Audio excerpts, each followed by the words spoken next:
दोस्तों स्वागत है आपका टोटल सर्किट चैनल में। दोस्तों आज के इस वीडियो में देखेंगे डीसी 48 वोल्टेज या 60 वोल्टेज होता है उससे कम वोल्टेज डीसी स्टेबल आउटपुट कैसे प्राप्त करते हैं, जैसे डीसी 5 वोल्टेज, 12 वोल्टेज और 24 वोल्टेज। आज का वीडियो इसी के बारे में है और इस कन्वर्टर को बनाएंगे, इस जीरो पीसीबी के ऊपर बनाएंगे और इसको टेस्टिंग भी करके देखेंगे इसमें क्या क्या प्रोटेक्शन लगता है और क्या क्या कंपोनेंट लगते हैं। आप इस कन्वर्टर को बनाना चाहते हैं, वीडियो को आखिर तक जरूर देखना।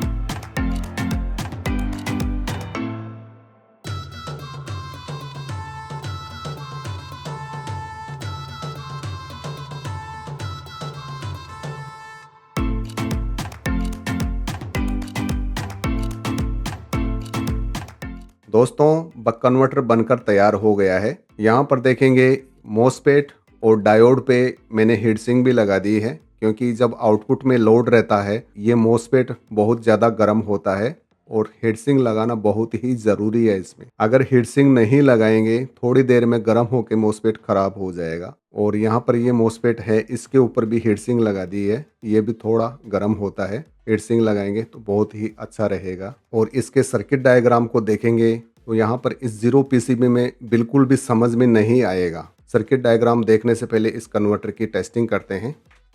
यहाँ पर इनपुट सप्लाई है और आउटपुट यहाँ पर मिलेगी, और आउटपुट जो मिलेगी वो यहाँ पर ये जेनर डायोड है उसी के अनुसार ही मिलेगी यहाँ पर।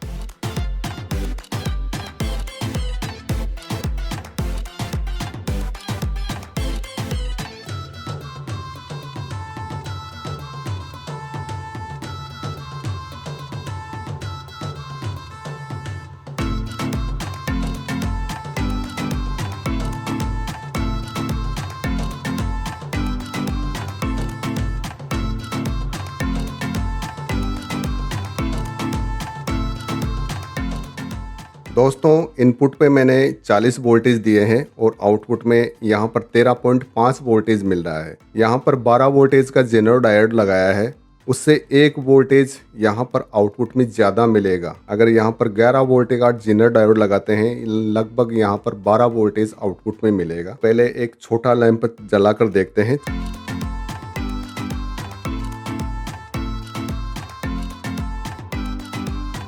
यहाँ पर देखेंगे आउटपुट में वोल्टेज स्टेबल ही है।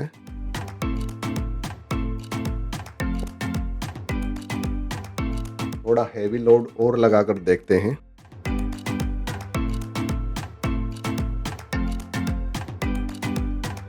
इनपुट में थोड़े वोल्टेज लॉस हो गए हैं, इसको मैं बढ़ा देता हूँ। इनपुट पर 60 वोल्टेज कर दिए हैं और आउटपुट पर 0.1 वोल्टेज ही ड्रॉप हुआ है इसका। ये सही काम कर रहा है। इसको हटाएंगे और शॉर्ट सर्किट भी करके देखेंगे इसको। लगभग 10 एम्पियर इसका शॉर्ट सर्किट करंट जा रहा है। और आउटपुट में वोल्टेज अगर थोड़े बहुत कम ज़्यादा करना है तो इस जेनर डायोड के आगे डायोड लगा देंगे, थोड़े वोल्टेज और बढ़ जाएंगे इसके। अभी यहाँ पर 12 वोल्ट का जेनर डायोड लगा रखा है, 5 वोल्ट का लगाएंगे तो लगभग यहाँ पर 6 वोल्ट की आउटपुट मिलेगी। यहाँ पर 5 वोल्ट का जेनर डायोड लगाकर देखते हैं।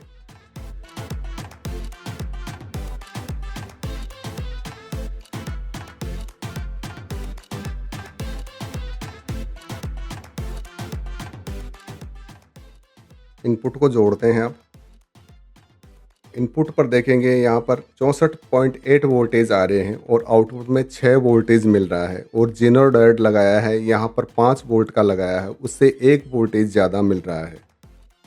लोड पर लगाएंगे इसको। लोड पर 0.1 वोल्टेज ही इसका ड्रॉप हुआ है।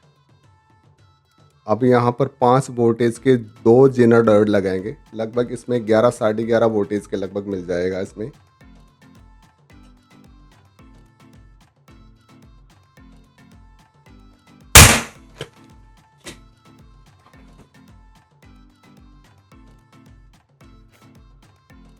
दोस्तों यहाँ पर मैंने इसमें थोड़ी सावधानी नहीं देखी। यहाँ पर इनपुट को मैंने बंद नहीं किया और फीडबैक के इस जेनर डायोड को हटा दिया, इसलिए यहाँ पर वोल्टेज ज़्यादा आने के कारण से ये कैपेसिटर फट गया है।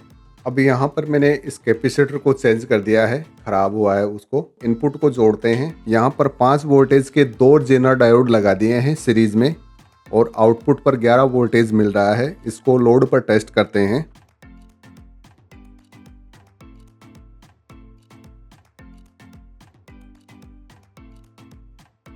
और वोल्टेज को और बढ़ाते हैं, लगभग 60 वोल्टेज कर देते हैं।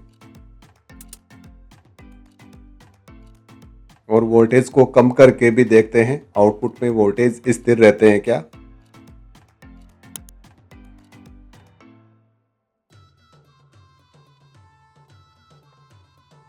तो ये कन्वर्टर सही काम कर रहा है और आउटपुट में जो ये काम करेगा लगभग 2-3 एम्पियर तक ही सही काम करेगा। अगर ज़्यादा लोड लेते हैं तो ये गर्म होगा और इसमें फैन भी लगाना होगा। दोस्तों, ये इस कन्वर्टर का सर्किट डायग्राम है और सर्किट डायग्राम में यहाँ पर देखेंगे इसमें इनपुट सप्लाई यहाँ पर है। ये इनपुट सप्लाई 30 वोल्ट से लेकर के 60 वोल्टेज तक दे सकते हैं, ये सही काम करेगा। लेकिन यहाँ पर इनपुट सप्लाई होती है उससे दुगने वोल्टेज का ये स्विचिंग मॉसफेट होना चाहिए।